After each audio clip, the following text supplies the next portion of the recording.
Junko Furuta most worst case in the human history. Junko Furuta case, ये case दुनिया का सबसे दर्दनाक केस है।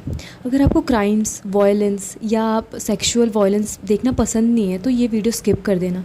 जंको फुरुटो का जन्म 18 जनवरी 1971 को मिसाटो, साइटमान, जापान में हुआ था। इनकी काफ़ी अच्छी फैमिली थी जिसमें मदर, फादर, ब्रदर थे। मतलब इनकी स्कूलिंग वहाँ के लोकल कहीं एक स्कूल से हुई थी। स्कूल के साथ साथ ये एक पार्ट टाइम जॉब भी किया करती थी। ये अपने क्लास में बहुत ही पॉपुलर थी। She was beautiful and more attractive, तो इसीलिए इनको काफ़ी प्रपोजल्स भी आते थे। सब कुछ नॉर्मली चल रहा था, बट एक दिन उनका ही एक क्लासमेट जिसका नाम था हिरोशी मियानो, जो कि उन्हें काफ़ी टाइम से पसंद भी करता था, उसने जंको को प्रपोज़ कर दिया एंड जंको ने उसे रिजेक्ट कर दिया। फिर हुआ क्या, धीरे धीरे ये बात पूरे स्कूल में पता चल गई। हिरोशी उन लड़कों में से था जो कि कॉलेज में लड़कियों को छेड़ते हैं, उन्हें बुली करते हैं, उन्हें परेशान करते हैं। उसकी पहचान काफ़ी बड़े बड़े लोगों से थी, तो उसके अगेंस्ट कोई नहीं जाता था। एक्चुअली उसकी पहचान याकुजा नाम के ग्रुप से थी, जो कि जापान में उस टाइम का सबसे बड़ा क्रिमिनल्स का ग्रुप हुआ करता था। रिजेक्ट होने के बाद हिरोशी एंड उसके फ्रेंड्स ने जंको से रिवेंज लेने का प्लान बनाया। उन्होंने कुछ ऐसा प्लान बनाया जैसे कि उनका ही एक फ्रेंड जंको के पार्ट टाइम जॉब से रिटर्न होते टाइम उस पर अटैक करेगा एंड तुरंत ही हिरोशी वहाँ अनजान बन के जंको को बचाने के लिए आ जाएगा, जिसे जंको हिरोशी पे ट्रस्ट करने लगेगी एंड देन हिरोशी उसे ईजिली जहाँ चाहे ले जा सकता है। एंड ऐसा ही कुछ हुआ। 25 नवंबर 1988 को जंको अपने पार्ट टाइम जॉब से वापस आ रही थी। काफ़ी शाम का टाइम हो गया था और वहीं रास्ते में हिरोशी और उसका एक दोस्त इंतज़ार कर रहे थे। जंको के वहाँ आते ही हिरोशी का जो दोस्त होता है वो जंको पे अटैक कर देता है एंड वहीं हिरोशी तुरंत अनजान बन के उसकी हेल्प के लिए आ जाता है। करने के बाद उसने जंको को बोला कि मैं तुम्हें सेफली तुम्हारे घर पहुँचा दूँगा। जंको भी उस टाइम हिरोशी को मना नहीं कर पाई क्योंकि वो बहुत डरी हुई थी एंड वो हिरोशी के साथ चली गई। बट उसे क्या पता था कि वो इसके बाद कभी घर पहुंचेगी ही नहीं। अटैक होने के बाद हिरोशी उसको काफ़ी अजीब जगह ले गया जो किसी खंडर जैसी थी।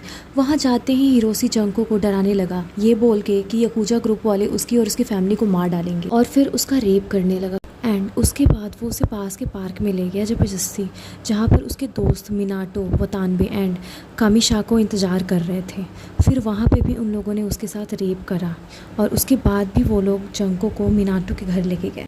2 दिन बीत गए थे, जंको घर नहीं आई थी, तब जंको के पेरेंट्स ने पुलिस कंप्लेन करी। बट इन लड़कों ने जंको को फोर्स करके ये बोला कि तुम अपने घर कॉल करके बोलो कि मैं घर से भाग चुकी हूँ। अपनी फैमिली को बचाने के डर से जंको ने ये भी कर दिया। मिनाटो ने अपने घर में जंको को अपना जीएफ बताया। बहुत जल्दी ही मिनाटो के घर वालों को सच्चाई का पता चल गया, बट वो अपने रेपुटेशन की वजह से चुप रहे। उसके बाद अगले 44 दिन जंको की लाइफ का सबसे बुरे दिन थे। ऑलमोस्ट 400 से ज़्यादा बार जंको का रेप हुआ था एंड 44 दिनों में 100 से भी ज़्यादा लोगों ने उसका रेप किया था। उसे मारते थे, पंचिंग बैग बना के मारते थे, उसके पेट पे बेयर बैल गिरा देते थे और भी बहुत कुछ जो कि मैं बता नहीं सकती। लिटरली मेरे रूह काँप गए सुन के। आगे का आप खुद ही पढ़ लो। उसकी बॉडी में इतनी सारी चीज़ें इंजेक्ट करी थी ना कि वो ऐसा लग रहा था कि उसकी बॉडी सड़ गई है, मतलब सड़ने वाली उसकी बॉडी से स्मेल आ रही थी। हर दिन उसको इतना तड़पाया कि लास्ट में जंको ने उन सबसे मौत की भीख मांग ली। तब भी उन दरिंदों को शर्म नहीं आया। इतना सब करने के बाद उन्होंने फिर जंको को एक गेम खेलने के लिए बोला। जैसे तैसे करके जंको उनके साथ वो गेम खेली एंड जीत गई। जीतने के बाद उन दरिंदों ने जंको को जिंदा जला दिया एंड फिर वही जंको की मौत हो गई।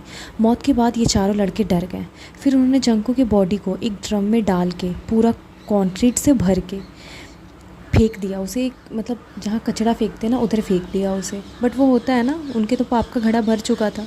जस्ट इस इंसिडेंट के 1 हफ्ते बाद ही हिरोशी और उसके जो फ्रेंड्स थे वो दूसरे किसी रेप केस में पकड़े गए। जब पुलिस ने हिरोशी से इन्वेस्टिगेशन करा तो हिरोशी ने इन्वेस्टिगेशन के टाइम पे पुलिस को सब कुछ सच बता दिया। फिर पुलिस ने छानबीन की तो जंको की बॉडी मिली एंड देन उसके घर वालों को इन्फॉर्म किया गया। उसके बाद उन सारे लड़कों को जेल भी हुआ। लड़कियों का रेप होना, मारना, पीटना, जला देना आज भी होता है ये सब। आप सबको तो कोलकाता केस के बारे में पता ही होगा जो 8 अगस्त को हुआ था, जिसकी वजह से पूरी दुनिया में मातम मनाया जा रहा है। यार शायद ये कभी रुकेगा नहीं। कितना भी प्रोटेस्ट कर लो, कुछ भी कर लो, शायद गर्ल्स की सेफ्टी हमेशा ही एक इशू रहेगी। Thank you so much for watching my video.